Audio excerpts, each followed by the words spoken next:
Hi மக்களே, இன்றைக்கி night நம்ம வீட்டில் என்ன ஸ்பெஷல் அப்படின்னு பார்த்தீங்கன்னா உருளைக்கிழங்கு கூட்டு தாங்க வைக்க போகிறேன். இந்த உருளைக்கிழங்கு கூட்டுக்கு ஒரு 4 உருளைக்கிழங்கு தோலை நல்லா சீவிட்டு கழுவிட்டு இப்படி குட்டி குட்டியாக கட் பண்ணி வச்சுருக்கேன்.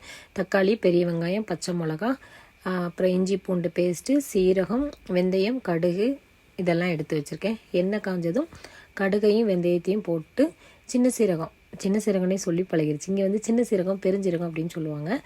சீரகத்தை போட்டதுக்கப்புறம் பெரிய வெங்காயம், கருவேப்பிலை, 2 பச்சை மிளகாய் இதெல்லாம் போட்டு நல்லா வதக்கினதுக்கப்புறம் தக்காளி ஒரு 2 தக்காளி எடுத்து வச்சுருக்கேன். அதையும் நல்லா கழுவிட்டு கட் பண்ணி அதோடு சேர்த்துட்டு நம்ம கட் பண்ணி வச்சுருக்கோம் இல்லையா அந்த உருளைக்கிழங்கையும் அதோடு சேர்த்து நல்லா கிண்டணுங்க.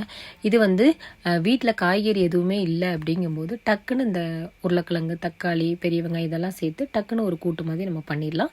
இது கூட என்னென்ன பொடி சேர்த்துருக்கேன் அப்படின்னா இஞ்சி பூண்டு பேஸ்ட்டு, மஞ்சள் பொடி, வத்தல் பொடி, கொஞ்சமாக சாம்பார் பொடி, இல்லைன்னா புளிக்குழம்பு பொடி, உப்பு இதெல்லாம் போட்டு நல்லா விரவி விட்டுட்டு கொஞ்சம் நேரம் மூடி வைக்கணுங்க. இந்த மாதிரி கிண்டி விட்டுட்டே இருக்கணும். இந்த மாதிரி கிண்டி விடலை அப்படின்னா நமக்கு வந்து அடி பிடிச்சிரும். கொஞ்சம் நேரம் ஒரு மூடி வச்சிடணுங்க. அதுக்கப்புறம் மூடி எடுத்ததுக்கப்புறம் லைட்டாக தண்ணி தொளிக்கணுங்க. சில குழம்புக்கெல்லாம் லைட்டாக தண்ணி சேர்த்தா தான் நல்லாயிருக்கும். இது வந்து கூட்டு மாதிரி இருக்கிறதுனால லைட்டாக தண்ணி தொளித்து அதை கிண்டி மூடி வச்சு எடுக்கணுங்க. சில நேரம் நம்ம வாய்க்கு வந்து டேஸ்ட் இருக்காது. அந்த மாதிரி நேரத்தில் இந்த மாதிரி சிம்பிளாக கூட்டு செஞ்சு சாப்பிட்டோம் அப்படின்னா நல்லாயிருக்கும்.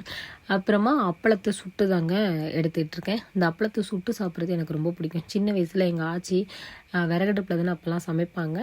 அப்போ சோறு பொங்கிட்டு குழம்பெல்லாம் தாளித்ததுக்கப்புறம் அந்த தீ இருக்கும் பார்த்திங்களா, அந்த அனல் கிடக்கும்ல, அந்த அனலுக்கு மேலே அப்பளத்தை தூக்கி போட்டுருவாங்க. போட்டு அப்படியே சுட்டு எடுத்து தருவாங்க. அந்த மாதிரியெல்லாம் சாப்பிட்ருக்கோம். அதனால எனக்கு மட்டும் நான் சுட்ட அப்பளத்தை வந்து, ஏன்னா வீட்டில் யாரும் அதை சாப்பிட மாட்டாங்க, எனக்கு இது ரொம்ப பிடிக்கும். அதனால நான் சுட்டு எடுத்து வச்சுருக்கேன். இப்போ இந்த உருளைக்கிழங்கு கூட்டை சோறோடு போட்டு மிக்ஸ் பண்ணி உருளைக்கிழங்கு சோறு மாதிரி ஆக்கிட்டு அது கூடவே இந்த சுட்ட அப்பளத்தை வச்சு சாப்பிட்றலான்ட்டு. இந்த வீடியோ பிடிச்சிருந்தா மறக்காமல் லைக் அண்ட் ஷேர் பண்ணுங்கள். உங்கள் எல்லாருக்குமே குட் நைட் மக்களே. யாருக்கெல்லாம் இந்த அப்பளத்தை சுட்டு சாப்பிட்றது ரொம்ப பிடிக்கும் அப்படிங்கிறத கமெண்ட் பண்ணுங்கள். தேங்க்யூ.